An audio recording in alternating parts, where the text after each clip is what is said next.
सूरज हूँ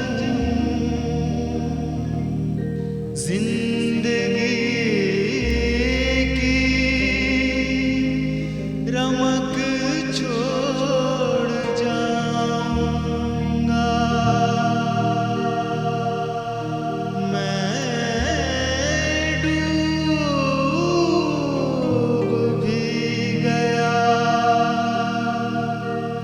मैं डूब भी गया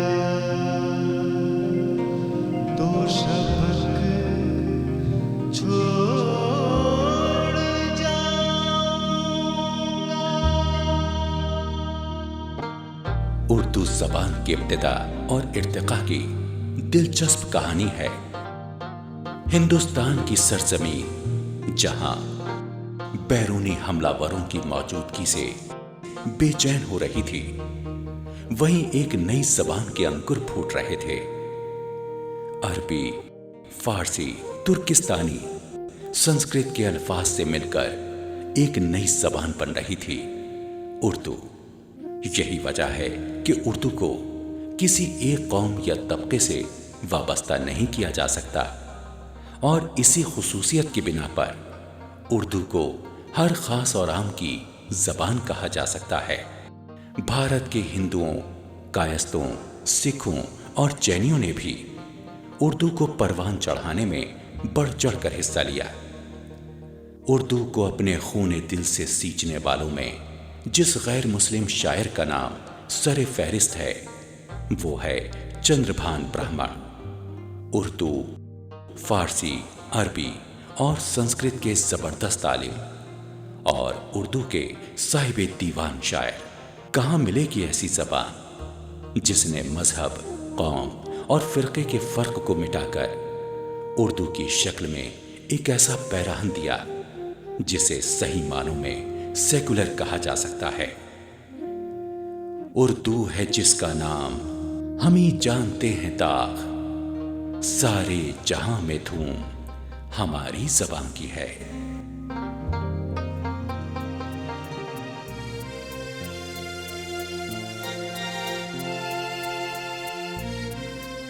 कैफी बुनियादी तौर पर रूहानी एहसास के शायर हैं।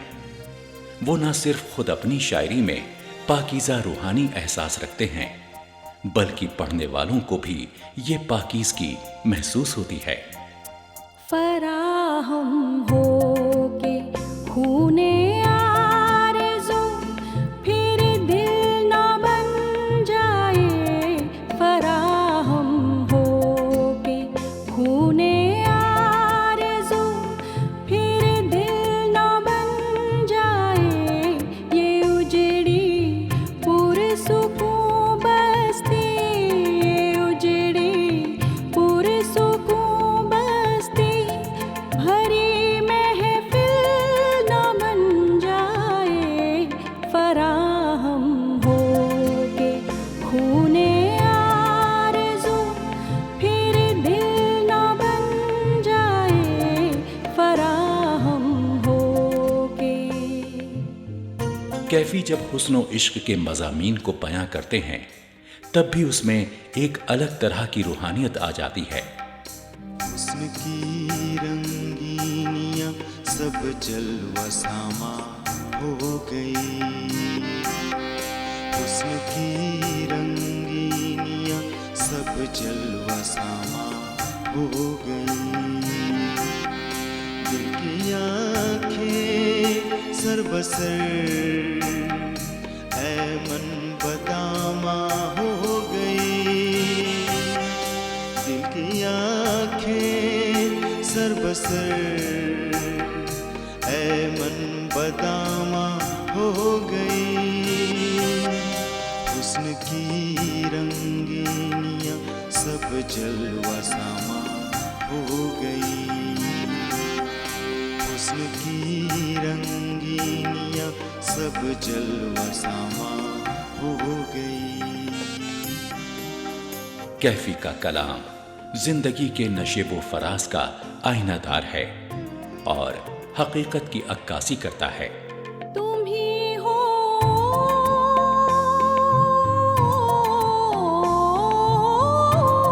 तुम ही हो राज़दारे इश्क, बस अब चुप रहो कैफी। तुम ही हो,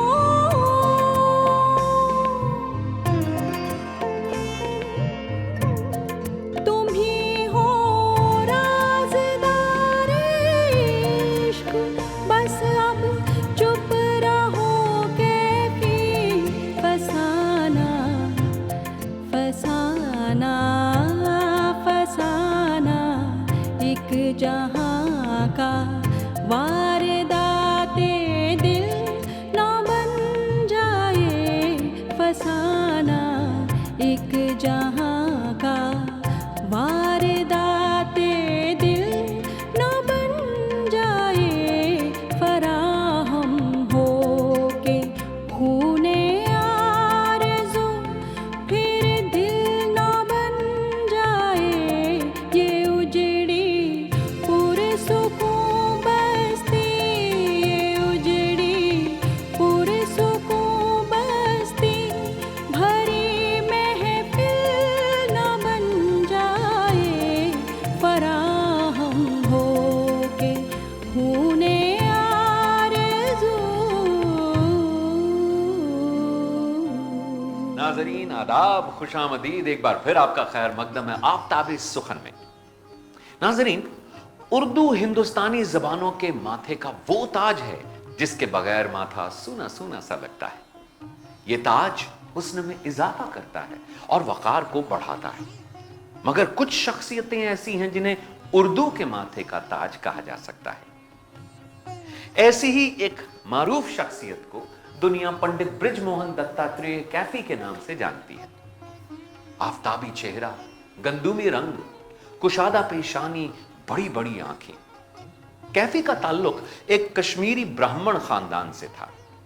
कैफी की पैदाइश सन 1866 में दिल्ली में हुई।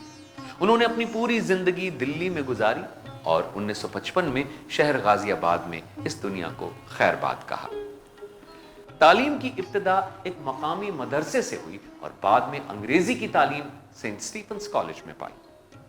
नाजरीन, इस हकीकत से ये बात जाहिर होती है कि कैफी की शख्सियत में मशरकी और मगरबी तहजीब का इम्तिजाज था, जिसने उनकी शायरी को भी असरअंदाज किया।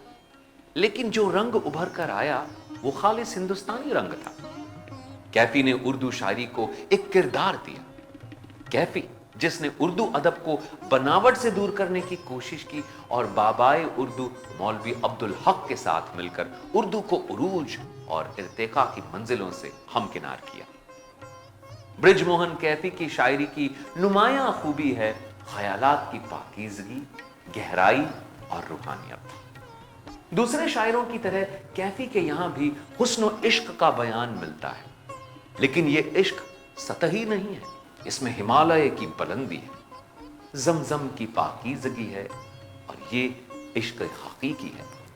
वो कहते हैं, हो वो रंद या सूफी मस्त उसकी धुन में है, जैसे कितने मैखाने भर दिए हैं कौसर में। कैफी मगरिबी तहजीब से मुतासिर थे, अंग्रेजी लिबास पहनते थे, लेकिन रूह की गहराइयों में वतन परस्ती की शम्मा रोशन थी। खूने दिलो जिगर से इसे सींच ए अजीज, किश्ते वतन है ये कोई किश्ते जमीन नहीं। कैफी के अशार कोई भी हो दिल के तारों को छेड़ते चले जाते। रफ्ता रफ्ता मिट गई माशूक आशिक की तमीज। रफ्ता रफ्ता मिट गई माशूक आशिक की तमीज। इश्क की सब मुश्किलें इस तरह आसान हो गई। इश्क की सब मुश्किलें इस तरह आसान हो गई। दिल की आँखें सरबसर ऐ मन बदामा हो गई,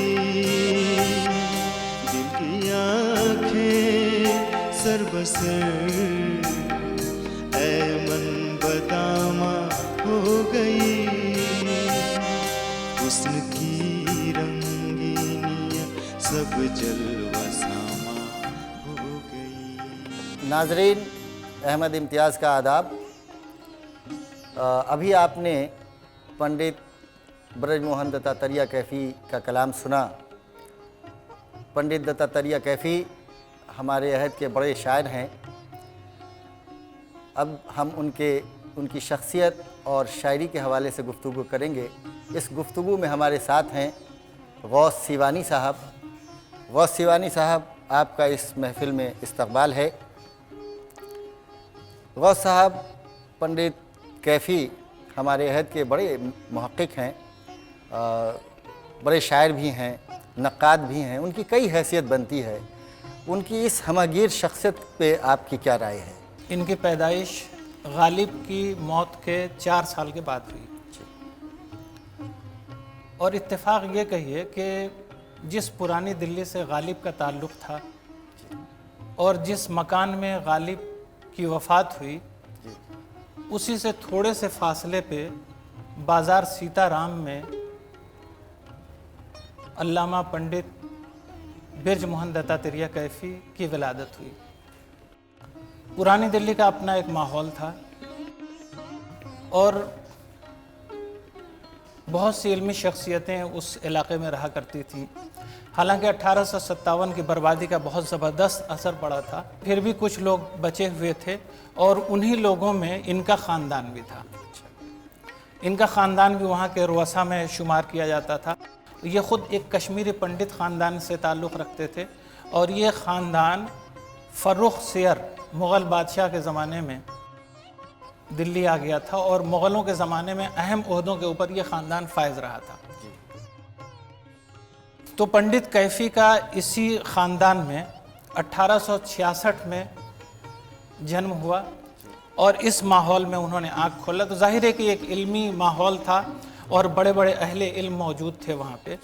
तो ऐसे लोगों के माहौल में उनकी परवरिश हुई और इस माहौल में परवरिश पाने वाला शख्स यकीनी तौर पे पंडित दत्तात्रेय कैफ़ी जैसा ही इंसान हो सकता था और वो अपने दौर के बहुत ही अहम अहले इल्म में शुमार किए जाते थे। बड़े बड़े अहले इल्म उनका एहतराम करते थे, ख़ास तौर पे मौलाना अल्ताफ़ हुसैन हाली और मोहम्मद हुसैन आज़ाद और हकीम अजमल ख़ां, इन सभी लोगों से इनके बड़े अच्छे ताल्लुकात थे और इनका एहतराम इनकी इल्मी शख्सियत की बुनियाद पे किया जाता था। तो मजमूई तौर पे वाक़ईतन ये इस लायक थे कि इनका एहतराम किया जाए और पूरे हिंदुस्तान में इन्हें बुलाया जाता था। इनके मकाले सुने जाते थे और इनकी शायरी सुनी जाती थी और बहुत शौक़ से लोग उस दौर में इनके कलाम का मुताला किया करते थे। गौस साहब, पंडित कैफ़ी माहिर अरूज़ थे, शायरी भी करते थे। शायरी में उनका अपना एक लबो लहजा है। वो उर्दू शेरी रवायत में तब्दीली के ख्वाहिशमंद थे। इसके बारे में हमारे नाज़रीन को आप कुछ बताएं। देखिए, उर्दू की अपनी एक शेरी रवायत रही है जी, और कुछ पाबंदियाँ जो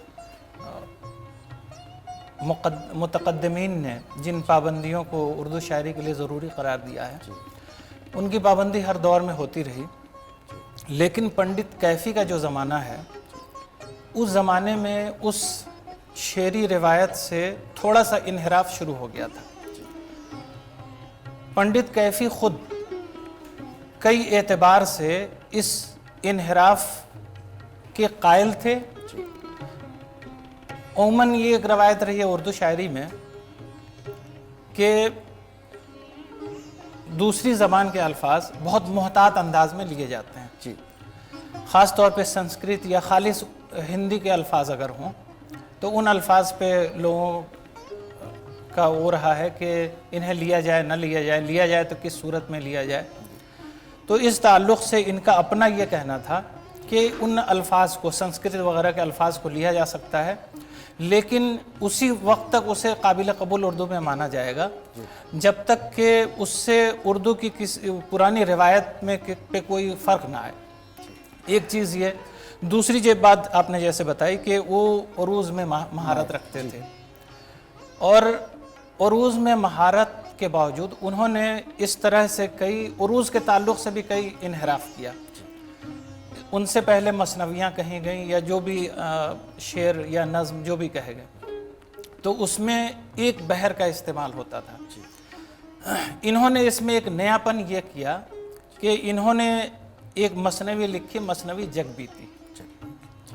मसनवी जगबीती की ख़ास बात ये रही कि एक तवील मसनवी है, और माजी में जिस तरह की मसनवियाँ लिखी जाती रही थी उसके बजाय उन्होंने अफसाने को इस मसनवी का हिस्सा बनाया।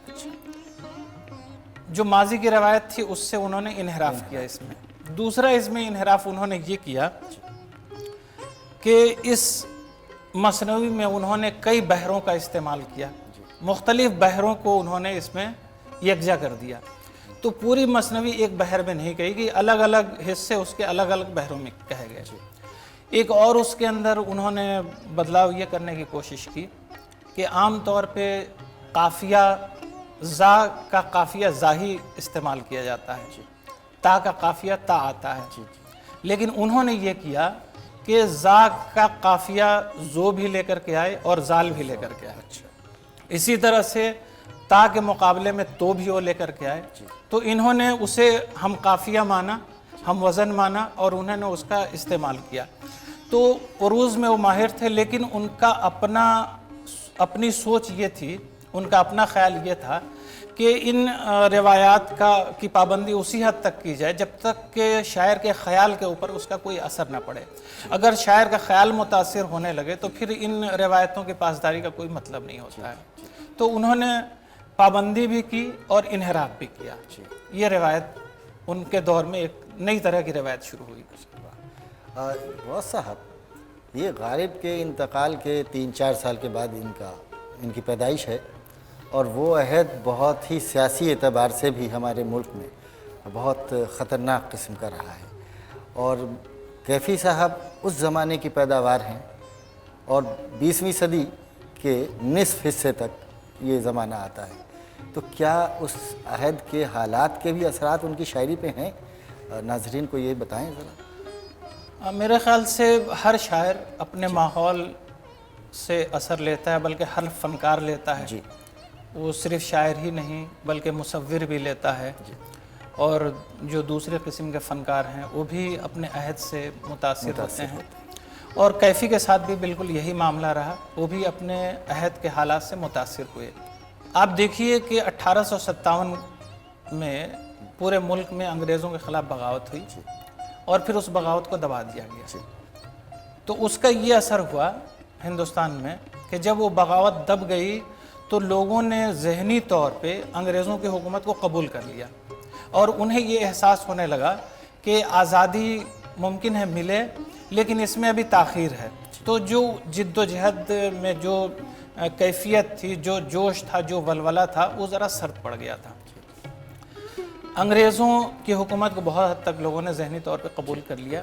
तो इनके साथ भी यही हुआ। कैफ़ी के साथ इनके ख़ानदान के लोग वैसे भी अंग्रेज़ों के मुलाजिम थे, ईस्ट इंडिया कंपनी के मुलाजिम रहे। ये ख़ुद कैफ़ी ये कश्मीर के राजा के मुलाजिम थे।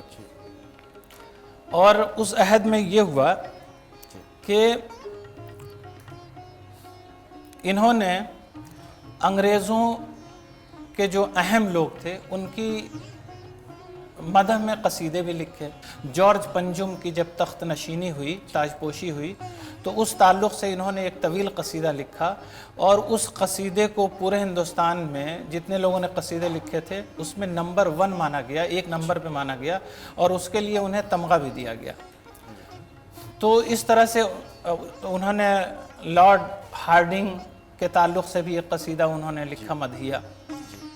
तो इनका एक तरफ तो उस तरह से झुकाव रहा, लेकिन दूसरी तरफ चूँकि एक हिंदुस्तानी थे, हिंदुस्तान की मिट्टी से उनका ख़मीर उठा था, इसलिए उनके दिल के अंदर ये जज्बा मौजूद था कि हिंदुस्तान आज़ाद हो, मुल्क आज़ाद हो, यहाँ से अंग्रेज़ों की हुकूमत ख़त्म हो।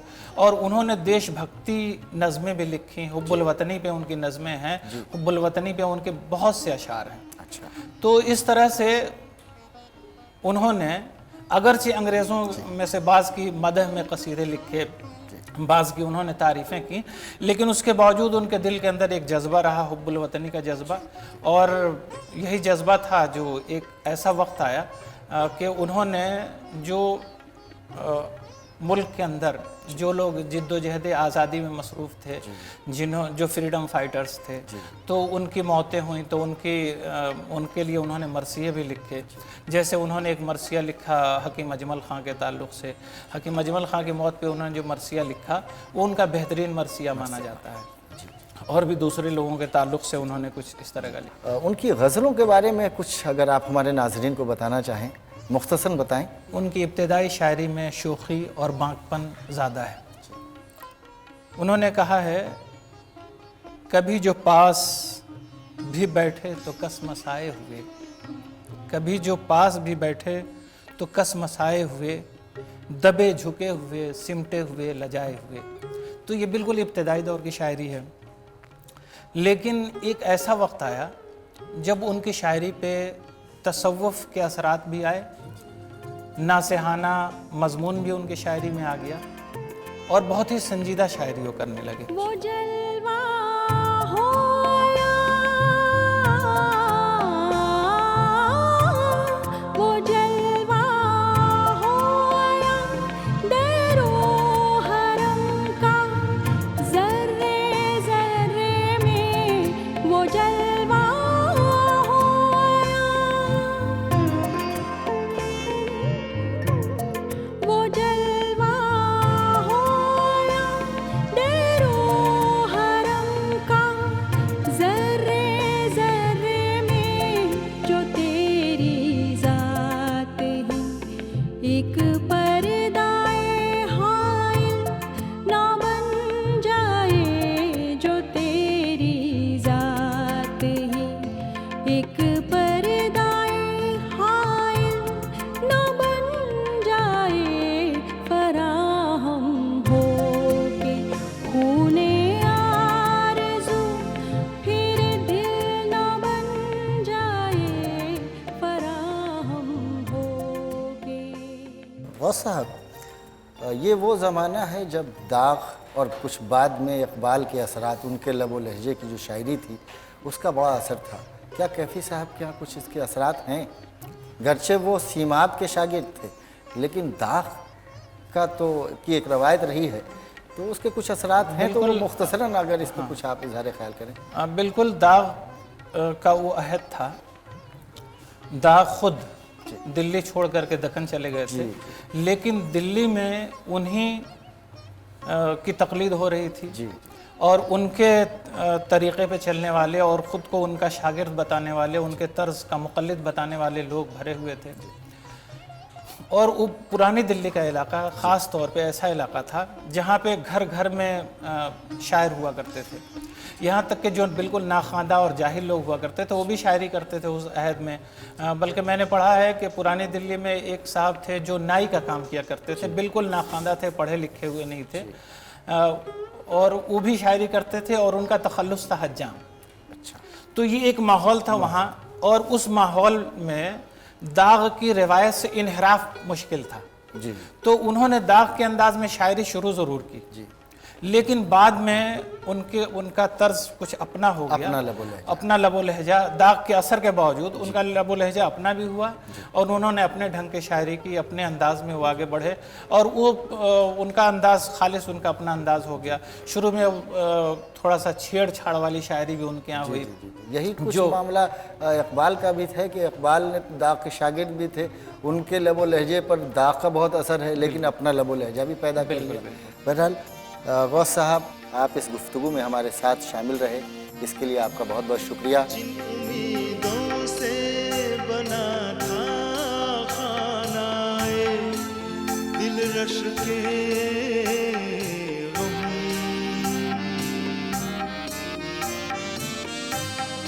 जिन उम्मीदों से बना था खानाए रश के अब वही इस घर की बर्बादी का सामान हो गई। अब वही इस घर की बर्बादी का सामान हो गई। दिल की आँखें सरबसर ऐ मन बदामा हो गई। दिल की आँखें सरबसर ऐ मन बदामा हो गई। हुस्न की रंगीनियाँ सब जलवा सामा हो गई।